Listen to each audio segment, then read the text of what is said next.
മാന്യ പ്രേക്ഷകർക്ക് എൻ്റെ പ്രണാമം. എനിക്ക് പാലക്കാട് നിന്നൊരു കത്ത് കിട്ടി.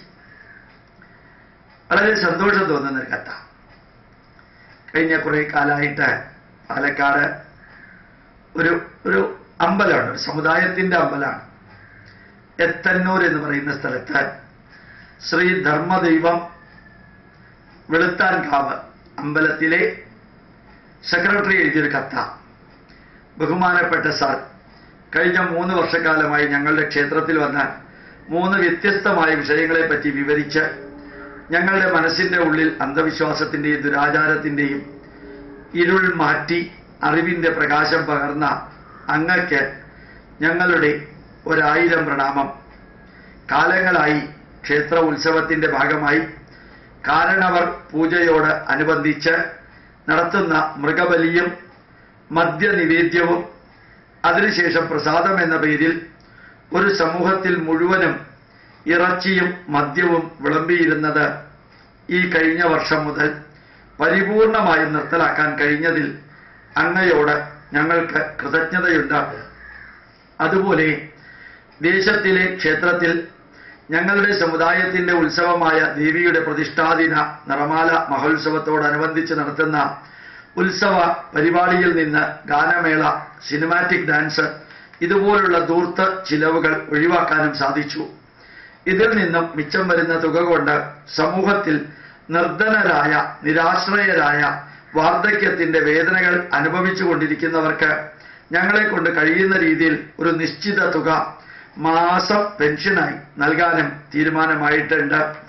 അതുപോലെ ശനിയാഴ്ച ദിവസം സമുദായ അംഗങ്ങളുടെ വീട്ടിൽ മരണം സംഭവിച്ചാൽ ശനി പെരുക്കത്തിൻ്റെ ദിവസമാണ് എന്ന് പറഞ്ഞ് ശവസംസ്കാര വേളയിൽ കത്തുന്ന ചിതയിലേക്ക് ഒരു ജീവനുള്ള കോഴിയെ കാലുകൾ കൂട്ടിക്കെട്ടി ചിതയിലേക്ക് എറിയുമായിരുന്നു.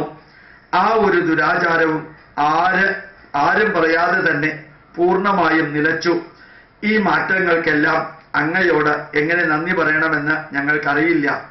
എല്ലാ വർഷവും ക്ഷേത്രത്തിൽ നടത്തുന്ന പ്രഭാഷണം ഈ വർഷവും വരുന്ന ഒക്ടോബർ മാസം 4, 7, 11 എന്നീ തീയതികളിൽ ഏതെങ്കിലും ഒരു ദിവസം വന്ന് പുനർജന്മം എന്ന വിഷയത്തെപ്പറ്റി വിശകലനം ചെയ്ത് തരണമെന്ന് വിനീതമായി അപേക്ഷിച്ചുകൊള്ളുന്നു.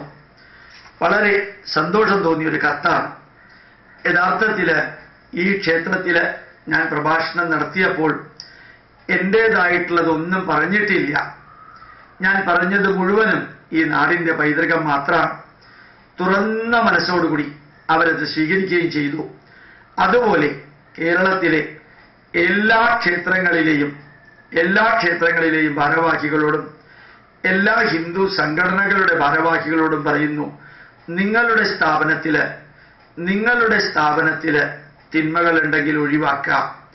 നമ്മളുടെ സ്ഥാപനത്തിൽ ഈ ഇറച്ചിയും മദ്യവും ജീവനോടെ കോഴിയെ കൊല്ലുന്നതും അതുപോലെ അശ്ലീല പാട്ടും ആഡംബരവും സ്വർണ്ണ കൊടിമരവും സ്വർണ്ണ ശ്രീകോവിലും അതുപോലെ തന്നെ സഭാംഗങ്ങൾ തമ്മിലുള്ള തർക്കവും എല്ലാം നമുക്ക് മാറ്റിവെച്ച് നമ്മുടെ ധർമ്മത്തെയും സമൂഹത്തെയും അന്ധവിശ്വാസത്തിൽ നിന്നും ദുരാചാരങ്ങളിൽ നിന്നും മാറ്റാൻ കുറച്ചുപേര് ശ്രമിച്ചാൽ മതി.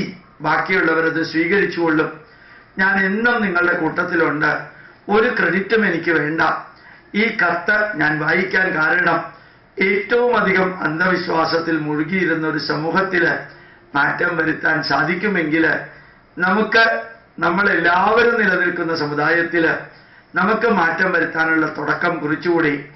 നമ്മൾ പലപ്പോഴും ഒന്നും പറയാതിരിക്കുന്നതും ഒന്നും ചെയ്യാതിരിക്കുന്നതും ആവശ്യമില്ലാത്ത കാര്യങ്ങളിൽ ഇടപെടാതിരിക്കുന്നതുമാണ് നന്മ എന്ന് തെറ്റിദ്ധരിക്കുന്നു. ഒരാൾ എന്നോട് അടുത്ത കാലത്ത് ചോദിക്കുകയും ചെയ്തിരുന്നു, സാറ് ഈ വേദം പഠിച്ച് പൈതൃകം പഠിച്ച് ശാസ്ത്ര പൈതൃകം ഇത്രയും ഓഫ് ഹാൻഡായിട്ട് കയ്യിലൊരു പുസ്തകവുമില്ലാതെ കോട്ട് ചെയ്ത് നമ്മുടെ നാടിൻ്റെ പൈതൃകത്തെക്കുറിച്ച് ഇത്രയും ഭംഗിയായിട്ട് പറയുന്നതിനിടയ്ക്ക് എന്തിനാ രാഷ്ട്രീയം പറയുന്നത്, എന്തിനാ മറ്റ് മതങ്ങളെക്കുറിച്ചും ജാതികളെക്കുറിച്ചും പറയുന്നത് എന്ന് പറഞ്ഞു. ഞാൻ അദ്ദേഹത്തിനോട്, വളരെ വലിയൊരു മനുഷ്യനാണ്, അദ്ദേഹത്തിനോട് ഞാൻ പറയുന്നു, ഈ വേദത്തെ ദുർവ്യാഖ്യാനം ചെയ്ത് സക്കീർ നായിക്കും മാത്യുവും കുറേ ക്രിസ്ത്യാനികളും അതുപോലെ കോശി എബ്രഹാമും ബെഞ്ചമിൻ എന്ന് പറയുന്ന ആളും ഗമായേൽ എന്ന് പറയുന്നവരുമൊക്കെ വേദത്തെ കോട്ട് ചെയ്ത് അതിനകത്ത് മുഴുവനും ബൈബിളും യേശുക്രിസ്തുവും ഈശോ മിശിഹായുമാണ് എന്ന് ചതിച്ചും വഞ്ചിച്ചും പറയുമ്പോൾ അതിനെതിരെ വേദം വായിക്കാത്ത പഠിക്കാത്ത ഒരാൾക്ക് പ്രതികരിക്കാൻ സാധിക്കുമോ? ഒന്ന് ചിന്തിച്ചു നോക്കാൻ പറഞ്ഞു. അതേപോലെ ഈ രാഷ്ട്രീയക്കാരിൽ ഒരു വിഭാഗം നമ്മുടെ പൈതൃകത്തെയും നമ്മുടെ നന്മ നിറഞ്ഞ സാംസ്കാരിക മൂല്യങ്ങളെയും അവഹേളിക്കുമ്പോൾ ആ സാംസ്കാരിക മൂല്യങ്ങളും പൈതൃകവും എന്താണെന്ന് അറിയാത്ത ഒരാൾക്ക് അതിനെതിരെ എങ്ങനെയാ പ്രതികരിക്കാൻ സാധിക്കുക? അപ്പോ ഏത് സക്കീർ നായിക്കാണെങ്കിലും, ഏത് ഇടതുപക്ഷമാണെങ്കിലും, ഏത് യുക്തിവാദിയാണെങ്കിലും, ഏത് വ്യക്തികളാണെങ്കിലും, രാഷ്ട്രീയക്കാരാണെങ്കിലും അവർ ചെയ്യുന്നത് തിന്മയാണെന്ന് തിരിച്ചറിയാൻ സാധിക്കണമെങ്കിൽ നന്മ ഏതാണെന്ന് കൂടി തിരിച്ചറിഞ്ഞിരിക്കണം. ആ നന്മ തിരിച്ചറിയാൻ പറ്റാത്ത ഒരാൾക്ക് എങ്ങനെയാ തിന്മയ്ക്കെതിരെ പ്രതികരിക്കാൻ സാധിക്കാം? ആ വിഷയം അറിയാവുന്നവര് ഒന്നും മിണ്ടാതെ ഈ തെറ്റുകൾക്ക് മൗനാനുവാദം നൽകുകയാണെങ്കിൽ ആ തെറ്റ് ചെയ്തവരെ പോലെ തന്നെയുള്ള പാപം അതിനെ എതിർക്കാത്തവർക്കുമുണ്ട് എന്ന് ഭാരതത്തിലെ ഋഷിവര്യന്മാർ പറയുന്നു. തെറ്റ് ചെയ്തവനും തെറ്റിന് കൂട്ടുനിന്നവനും തെറ്റിനെ മൗനമായിട്ട് അംഗീകരിച്ചവനും തെറ്റിനെതിരെ പ്രതികരിക്കാത്തവനും ആ തെറ്റ് ചെയ്യാൻ പരോക്ഷമായിട്ട് സഹായിച്ചവനും ഒരേപോലെ കുറ്റവാളികളാണെങ്കിൽ ഗോപാലകൃഷ്ണൻ എന്തിനാ കുറ്റവാളിയാകുന്നത്? അത് കമ്മ്യൂണിസ്റ്റുകാർ ചെയ്താലും RSSകാർ ചെയ്താലും BJPക്കാർ ചെയ്താലും NSSകാരോ SNDPക്കാരോ ചെയ്താലും തിന്മകളാണെന്ന് ചങ്കൂറ്റത്തോടുകൂടി ഒരു ഹിഡൻ അജണ്ടയും ഇല്ലാതെ തുറന്നു പറയാൻ സാധിക്കുന്നത് കൊണ്ടാണ് ഒരു പക്ഷേ ഇന്നലെ വൈകുന്നേരം ചെട്ടിക്കുളങ്ങര അമ്പലത്തില് അവിടുത്തെ പ്രഭാഷണം കഴിഞ്ഞ് ഞാൻ ഇന്ന് എത്തിയത് രാവിലെ 2 മണിക്കാണ്. ആ പ്രഭാഷണത്തിൽ തിങ്ങിക്കൂടിയ ആയിരക്കണക്കിന് വ്യക്തികള് കൈ രണ്ടും കൂപ്പി പറഞ്ഞിരുന്നു, സാറേ ഞങ്ങൾക്ക് ഇനി ഒരു ഗുരു ഉണ്ടെങ്കിൽ സാറാണ്. അത് ഗോപാലകൃഷ്ണൻ ഒരു പ്രത്യേകത ഉണ്ടായിട്ടല്ല. ഞാൻ കാവ്യൊന്നും എടുത്തിട്ടില്ല. ഞാൻ തട്ടുകടയിൽ നിന്ന് ചായയും ദോശയും കഴിച്ചുകൊണ്ട് പോകുന്ന ആളാണ്. ഞാൻ വലിയ ഈശ്വര വിശ്വാസിയായിട്ട് എല്ലാ ദിവസവും അമ്പലത്തിലേക്ക് പോകുന്ന ആളൊന്നുമല്ല. പക്ഷേ 10-40 വർഷമായിട്ട് വേദം മുടങ്ങാതെ വായിക്കാറുണ്ട്. സത്യം, ധർമ്മം, നീതി, ന്യായം ഈ 4ൽ കൂടെ ഞാനും എൻ്റെ കുടുംബവും പോകാവൂ എന്ന് നിർബന്ധിക്കാറുണ്ട്. അവസാനത്തെ ശ്വാസം വരെ ഈ നാടിന്റെ പൈതൃകം പറയുന്നത് ആത്മാർത്ഥമായിട്ടാണെന്ന് ബോധ്യം വന്നതുകൊണ്ടാണ് ഇന്നലെ ചെട്ടിക്കുളങ്ങരയിൽ ഇത്രയും അധികം ഉണ്ടായിരുന്നത്. ശരിക്ക് NSS സെക്രട്ടറി G. സുകുമാരൻ നായർക്കെതിരെ ഞാൻ പല സ്ഥലത്തും പല പ്രഭാഷണങ്ങളിലും പറഞ്ഞിട്ടും NSSകാര് ഭൂരിഭാഗവും എന്റെ പ്രഭാഷണം കേൾക്കാനും സംഘടിപ്പിക്കാനും മുമ്പോട്ട് വരുന്നു. അതിന് കാരണവും എനിക്ക് ഹിഡൻ അജണ്ട ഒന്നുമില്ല എന്നുള്ളത് കൊണ്ട് തന്നെയാണ്. അതുകൊണ്ട് ഞാൻ ഏതെങ്കിലും മതത്തിനെതിരെയോ മതപരിവർത്തനത്തിനെതിരെയോ രാഷ്ട്രീയ പാർട്ടിക്കെതിരെയോ സമുദായത്തിനെതിരെയോ അല്ലെങ്കിൽ ഭാരതത്തിന്റെ പൈതൃക ദുർവ്യാഖ്യാനം ചെയ്യുന്നതിനെതിരെയോ പറഞ്ഞിട്ടുണ്ടെങ്കിൽ അതിന്റെ മറുവശത്തിന്റെ യാഥാർത്ഥ്യം കുറച്ചെങ്കിലും അറിയാമെന്നുള്ളത് കൊണ്ട് തന്നെയാണ്. ആ അറിയാവുന്നത് പറയുമ്പോഴാണ് ഇപ്പോ പാലക്കാട് നിന്ന് ഇപ്രകാരം ലഭിച്ച കത്തിലെ ഉള്ളടക്കം പോലെ നമ്മുടെ നാടിന്റെ പൈതൃകത്തിന്റെ നന്മകൾ തിരിച്ചറിഞ്ഞ് അന്ധവിശ്വാസങ്ങളും ദുരാചാരങ്ങളും മാറ്റി ധന്യമായ ഒരു ഭാരതത്തെ, ഒരു ഹിന്ദു സമൂഹത്തെ കെട്ടിപ്പടുക്കാൻ സാധിക്കും. ഒന്ന് ആലോചിച്ച് നോക്കാം.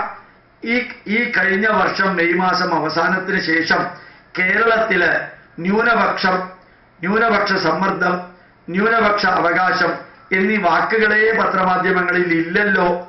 അതെവിടെ പോയി? ന്യൂനപക്ഷവും ന്യൂനപക്ഷ മർദ്ദവും ന്യൂനപക്ഷ മർദ്ദനവും എല്ലാം എവിടെ പോയി ഇപ്പോ? എന്തേ കാരണം? വെറുതെ ചിന്തിച്ചു നോക്കാം.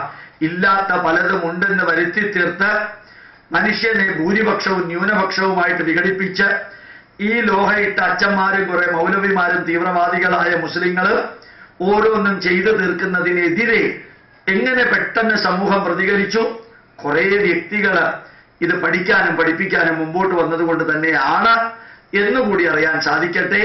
അതുകൊണ്ട് നിങ്ങളുടെ ക്ഷേത്രത്തിലും നിങ്ങളുടെ സമുദായത്തിലും നിങ്ങളുടെ സമൂഹത്തിലും അന്ധവിശ്വാസങ്ങളും ദുരാചാരങ്ങളും ഉണ്ടെങ്കിൽ ആ വിശ്വാസങ്ങളും ആചാരങ്ങളും മനസ്സിന്, ശരീരത്തിന്, കുടുംബത്തിന്, നമ്മുടെ സംസ്കാരത്തിന്, നമ്മുടെ സമൂഹത്തിന്, നമ്മുടെ രാഷ്ട്രത്തിന്, സർവ്വചരാചരങ്ങൾക്ക് പ്രയോജനപ്പെടുന്നതല്ല എങ്കിൽ അത് അന്ധവിശ്വാസമാണ്. ആ അന്ധവിശ്വാസത്തെയും ദുരാചാരത്തെയും മാറ്റാൻ നമുക്ക് ഒരുമിച്ച് പ്രവർത്തിക്കാം. ഈ വെളുത്താങ്കാവ് ക്ഷേത്രത്തിൽ നിന്ന് ആ കിട്ടിയ കത്ത് വായിക്കാൻ കാരണം മാറ്റം നമുക്ക് വരുത്താൻ സാധിക്കുമെന്ന് അറിയിക്കാനാണ്. പ്രണാമം. നമസ്കാരം.